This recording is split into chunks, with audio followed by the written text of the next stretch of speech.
Maquiavel escreveu que é melhor ser temido do que amado, mas acrescentou algo que poucos lembram de citar junto: que o príncipe sábio nunca revela suas verdadeiras intenções antes que o momento seja perfeito.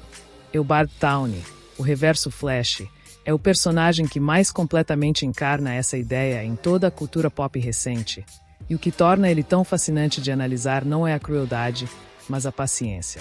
Uma paciência que a maioria das pessoas simplesmente não tem capacidade de sustentar. A premissa básica da trajetória dele em Flash é a seguinte: um homem que odeia profundamente outro homem passa anos fingindo ser seu mentor, seu protetor e sua figura paterna. Não dias, não semanas, anos. E durante todo esse tempo, cada elogio que ele dá é calculado, cada lição que ele ensina serve a um propósito que Belry nunca imaginou existir, e cada momento de aparente generosidade é uma peça colocada no tabuleiro para um checkmate que ele já havia planejado muito antes de qualquer cena que o espectador consegue ver. Isso é Maquiavel aplicado com precisão cirúrgica. E é aqui que a coisa fica interessante, porque o que Eobard faz não é ficção científica. A mecânica por trás do comportamento dele é real, documentada e muito mais comum do que qualquer pessoa gosta de admitir. Existe uma distinção que vale ser feita antes de continuar, porque ela é central para entender o que torna essa estratégia tão eficiente. Há uma diferença enorme entre mascarar ódio e reprimir ódio. Quem reprime carrega o peso emocional de cada interação, fica tenso, comete deslizes, às vezes explode no momento errado e entrega o jogo antes da hora. Quem mascara transforma o ódio em combustível frio. Usa a emoção como informação sobre o que quer e deixa que a razão conduza cada passo. Eobard nunca parece tenso na presença de Belry. Parece genuinamente interessado, genuinamente comprometido com o desenvolvimento do outro. E é exatamente essa ausência de tensão que torna a máscara perfeita.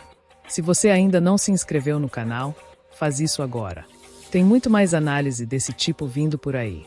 Conheci alguém que durante anos trabalhou ao lado de uma pessoa que havia tentado sabotá-la numa situação profissional séria. Todo mundo esperava um conflito aberto, um distanciamento visível ou pelo menos um frio nas interações. Não aconteceu nada disso. A pessoa simplesmente continuou tratando o outro com a mesma cordialidade de sempre. Aceitou colaborações quando eram oferecidas, compartilhou crédito quando era conveniente compartilhar e foi silenciosamente construindo uma posição que tornava a outra pessoa cada vez mais dependente da sua boa vontade.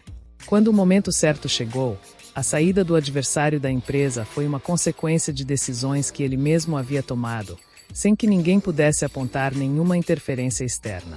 A pessoa que havia sido sabotada estava lá, sorrindo, na festa de despedida.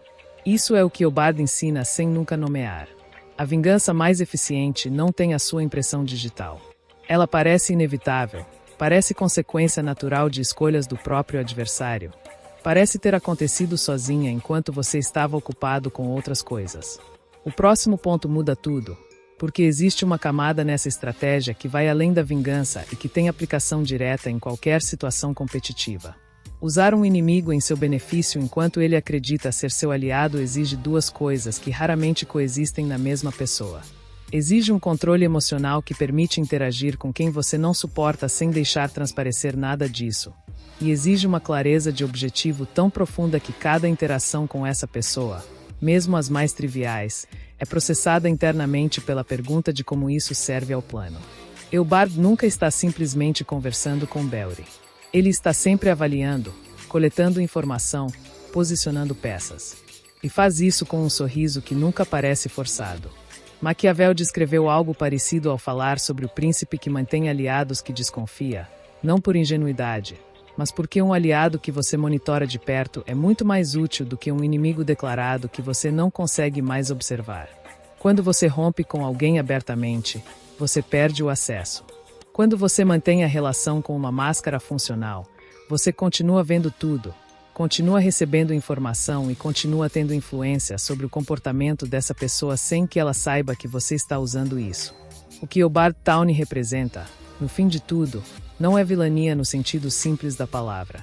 É a versão extrema de uma competência que qualquer pessoa que navega em ambientes competitivos precisa desenvolver em algum grau, que é a capacidade de separar o que você sente do que você mostra, de usar a presença de adversários como vantagem estratégica e de ter paciência suficiente para deixar que o tempo trabalhe a seu favor enquanto você cuida do que pode controlar. A pergunta que fica é incômoda, mas vale ser feita. Você já teve um inimigo que poderia ter sido mais útil como aliado aparente do que como adversário declarado? E o que teria mudado se você tivesse feito essa escolha?